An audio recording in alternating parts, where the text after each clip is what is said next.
La foto se empieza a viralizar el sábado, que es una imagen, la estamos viendo ahora en pantalla, de Sebastián Piñera abrazando una novia. Sí. Entonces después empezaron las teorías, y la teoría es que justamente ese era un matrimonio en Cachagua, que era, de hecho, estaba en el matrimonio de la hija de Marcela Cubillos. ¿Ya? Esa era la información que empezó a correr por todas las redes sociales, hasta que después efectivamente se llega a la información de que en verdad esa es una fotografía que pertenece, acá tengo la fecha, al 20 de julio, es un matrimonio en Santo Domingo que corresponde justamente a la boda de Magdalena Díaz, jefa de gabinete de Sebastián Piñera, y eso se podía confirmar porque la revista Capital había sacado, incluso había publicado en agosto, había publicado la imagen de esa boda. Pero toda la gente empezó una espiral de decir incluso que el toque de queda lo había bajado, lo había restado para poder celebrar ese matrimonio. A ese nivel, esas eran las conclusiones a través de las redes sociales. Te lo juro, esa era por eso el toque de queda, porque quería carretear.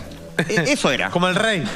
Pero yo creo que hay un problema de interpretación aquí. Yo fui escritora, periodista, 20, 30 años y tengo formación también de antropología dentro del urbanismo que estudié.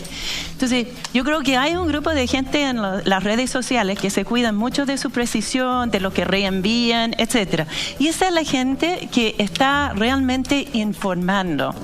Claro. Y eso es un grupo muy importante y yo diría cada vez más cuidadoso y cada vez más importante. Y necesario también. Luego hay un grupo que agarra y retransmite. Ellos, yo creo que ellos mismos, lo que quiero decir es que ellos mismos están expresando otra cosa. No están tratando de decir, esta es la verdad, esto es absoluto. Están diciendo, esto es el tipo de cosa que nos da rabia, que nos cansa, y en el fondo, si uno hace un análisis de discurso, que es una técnica súper sencilla de mirar lo que hay en el fondo de esas cosas, es decir, que los que gobiernan el país son un grupo chico, cerrado, que no están conectados con la gente, que no le importa lo que pasa con la gente y no tenemos la sensación que eso está cambiando. Entonces, cuando se envían esos mensajes, cuando es una expresión de rabia y frustración, no es un intento por informar. Sin duda, hay diferentes lecturas, es decir, pero estamos asqueados. También apareció una fotografía del presidente Piñera viendo una tele chiquitita, en donde aparentemente estaba viendo la marcha de 1.200.000 personas.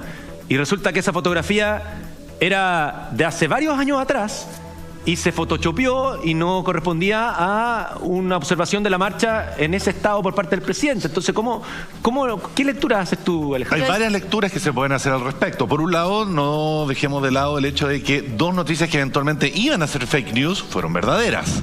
Una que fue la fotografía de Piñera, ¿no es cierto?, la pizzería, el viernes, ¿no es cierto?, que nadie lo podía creer. Me pasó haber conversado con editores de prensa de otros canales diciendo, no, esta cuestión efectivamente es falsa porque no puede ser, nadie puede ser tan desatinado de ir a comer una pizza en medio de esta revuelta social. ¿Y qué pasó? La Moneda al poco rato tuvo que decir, esa foto es verdadera. Otro caso que sucedió el día después. El audio filtrado de Cecilia Morel. Nadie pensó que eso debía haber sido real. Y sin embargo, fuentes muy cercanas, tanto familiares como de La Moneda, eso me llamó mucho la atención. Se demoraron nada en verificar que efectivamente eran ciertos. Y es cierto lo que pasa, lo que tú dices. Yo creo que a todos un poco nos pasó cuando escuchamos el audio, dijimos, no, Kramer. Es una imitación, uno pensó, es una imitación. La vieja cuica. De verdad te lo digo, que la vieja cuica o Kramer, porque no puede ser real. Entonces, en el fondo, ahí es como uno tiene que esperar de las voces oficiales que salgan a desmentirlo, que es lo que pasó también ayer con La Moneda. Eso efectivamente nos lleva a tu pregunta original, que es respecto a lo que está pasando con todos los fake news, que las fake news están negando a niveles no solamente de información respecto a noticias que se pueden o no viralizar, que son finalmente falsas. Estamos hablando ya de casos, tú me imagino que los debes haber visto montones de veces, el caso de las deepfakes. Exactamente. Donde se altera la cara de una persona, se le pone de otra para que diga algo que puede haber sido casi como un ventrílocuo. Qué mal. Claro. Entonces, finalmente, el llamado es que cuando se llega una información que uno en caleta dice, no, esto no puede ser, lo voy a retuitear a todos mis contactos, sobre todo desde WhatsApp, hay que poner cabeza fría, tomarse un par de minutos, chequear fuentes, chequear el texto, chequear los títulos o hacer la pregunta. Y hacer la pregunta finalmente para cotejar que eso sea real y finalmente no lo